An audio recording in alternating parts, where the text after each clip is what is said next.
Mas se eu te fizer um pedido para distribuir em percentual de o que você acha que influencia no som, você botaria o corpo da guitarra em qual percentual? Tipo 5%, Cara, 10%?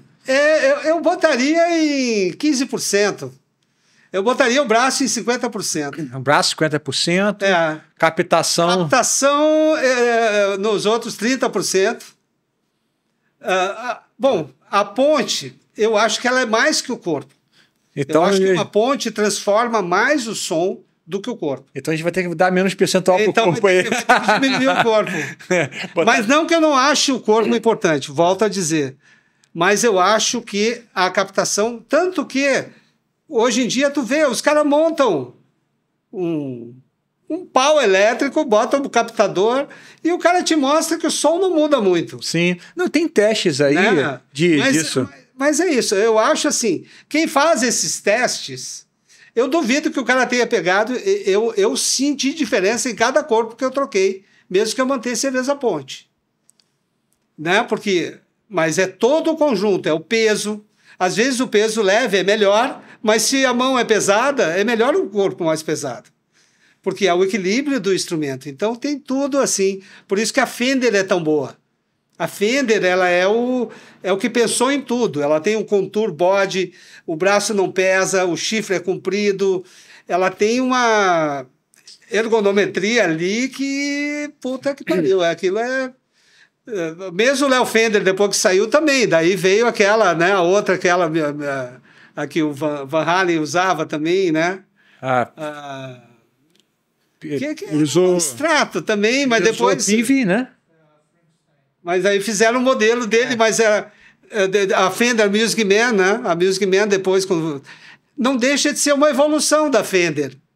Né? O Léo Fender continuou evoluindo depois. Sim. Ele trabalhou, acho que com a GL também, né? Ele trabalhou o Léo Fender. Isso. Sim, a GL então, tu era vê uma que assim, do Léo Fender. A Fender parou e ele continuou. Tanto que depois a Fender começou a resgatar o que eles tinham de antes. Né? Aquela época ali, né? Da CBS ali, a Fender foi muito... ela caiu muito, né? Caiu por quê? Muito. Caiu porque os caras da empresa entraram numas de baratear as coisas.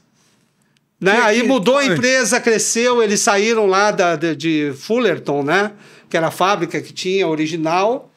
E aí depois, em 81, 82, eles começaram a resgatar. Aí saiu aquela reedição, que eu tenho uma, do modelo 57 de 82.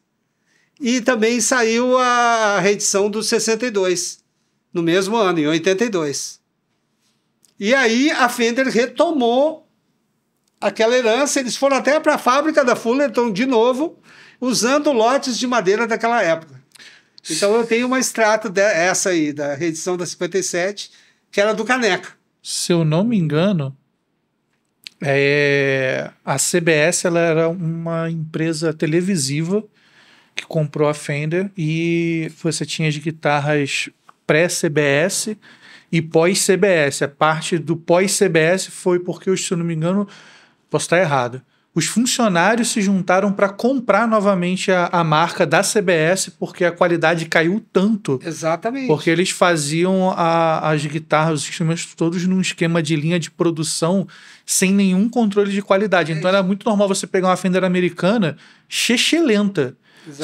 Salvo um lote ou outro que você pegava ali que tava legal, mas normalmente as guitarras da era da CBS, da Fender, eram horríveis, assim. Exatamente. Aí o pessoal se incomodou e comprou a Fender novamente. Hoje em dia, quem tem uma guitarra dessa já não acha mais isso, né? Também. Porque essa coisa do antigo, é óbvio, né? O antigo, primeiro, o antigo era mais bem feito. Pode ver tudo que é linha nova.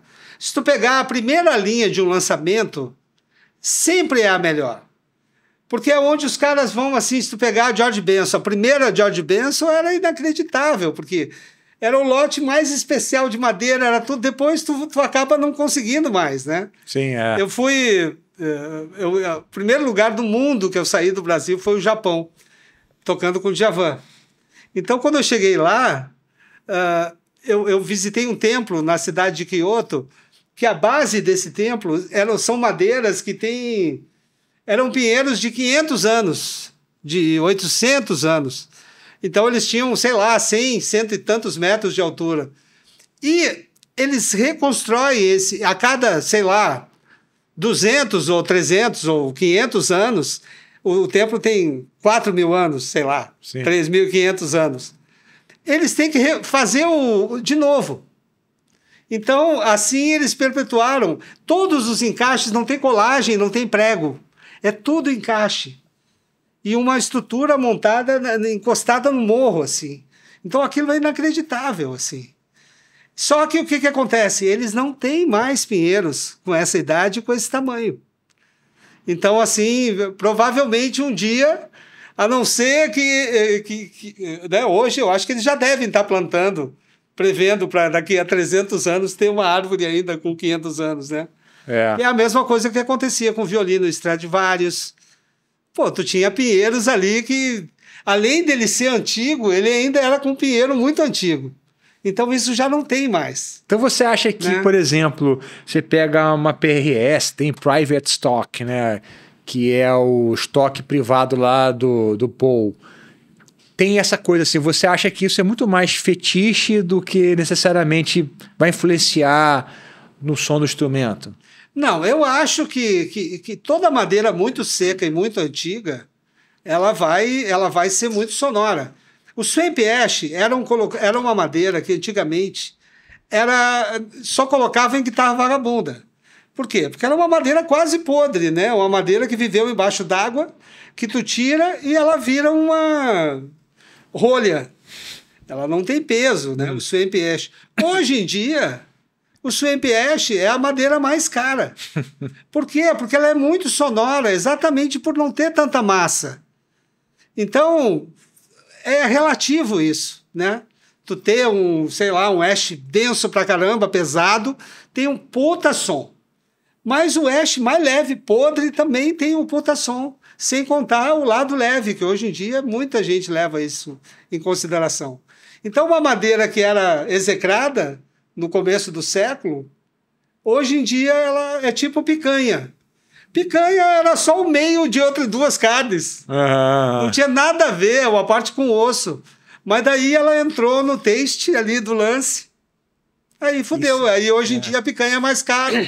Isso é uma coisa muito doida, né? Porque como a gente precifica um instrumento, tem um lado do custo daquilo, mas tem todo um outro lado que não é o custo físico daquilo que foi colocado pelo mercado, né? Sim. É um custo que tem a ver com o som que está lá de trás, que era uma porcaria e hoje a gente quer buscar aquele som, porque virou uma referência sonora. A questão eu sempre falo aqui da origem da distorção, que era, o cara tinha um canal quebrado, né? Eu li no livro do Analog Man, que o primeiro drive veio de um canal quebrado, que era para ser jogado fora, né? E aquilo se tornou uma referência, pô, agora é o som padrão. E tinha, eu não me lembro qual bateria eletrônica, é uma que fez muito sucesso também. Ela usava um chip de uma máquina que fazia o chip errado para um outro produto. Mas só aquela máquina cometia aquele erro. E aquele som de caixa, eu não me lembro se é aquela 808 da Holland. É uma dessas, assim, daquelas que hoje em dia tu paga, sei lá, $3.000 numa coisa que custava, sei lá, $800. Porque alguém usou numa gravação sem querer, que só tinha aquilo. Tu não reproduz mais aquele som. E aquela máquina daquele chip não existe mais. E só aquela máquina fazia aquele chip errado com aquela característica. Então é interessante isso, porque eu acho que isso aí é mais ou menos que nem concepção. O erro e o conceito, eles estão muito próximos. Os defeitos caracterizam mais uma coisa do que os acertos. Entendeu? A Fender, por exemplo, a Fender tem aquele magneto da Sol alto, que faz com que a Sol tenha o dobro do volume da Mi e da Si. Eu não consigo tocar num captador original Fender por causa disso. Então, eu deduzo, antigamente não existia corda leve, então a sol era encapada. A corda encapada capta menos. Então, eu imagino que aquele polo alto seja porque a sol era encapada. Porque hoje, se tu pegar captador Skimman, todos nós, da Dimarzio, os da Seymour, o polo é para dentro. Mas se tu pegar uma Fender réplica de uma antiga, aquele polo é alto. Tudo que é cópia da Fender bota aquele sol alto. Isso aí, para mim, é um defeito primário. Isso é defeito de fabricação. Isso não é conceito. Isso é um defeito. Como é que tu vai ter muito mais volume numa corda do que a outra? Isso é balanço. Isso aí não é intencional. Né? Tanto que, hoje em dia, né, quem evoluiu não repete mais isso. Mas se tu aproveitar isso como conceito, tu vai ter aquela sol sempre gorda. O Jeff Beck usava muito isso. Tu acaba se acostumando. E onde tu usou o drive, tu já achatou a onda, aí tu bota um compressor, tudo, tu resolve, entre aspas, esse problema. Né? Mas, por exemplo, nessa minha guitarra, eu tocava ela desligada, eu amava. Quando eu ligava, aquele sol mais alto me tirava da casinha. Eu sou um cara de mixagem, sabe? Meio dB, um quarto de dB, eu sinto a diferença. Principalmente quando tu chega num ponto, né? A mixagem é isso, né? Tu começa ela bruta, assim, daí tu vai lapidando, daqui um pouquinho o nada faz diferença. Quando tu ainda tá naquele momento grotesco, assim, que tu tem, às vezes, discrepâncias de 10 dBs, né? Entre uma coisa e outra, mais crítico, né? Mas... Obrigado por ter assistido a esse corte do Starling Cast. Você pode assistir o episódio completo aqui na descrição do vídeo. E aproveita, se você é guitarrista, para fazer parte da maior escola virtual do Brasil, exclusiva para guitarristas, tocando ali no QR Code ou então na descrição do vídeo. Te aguardo lá.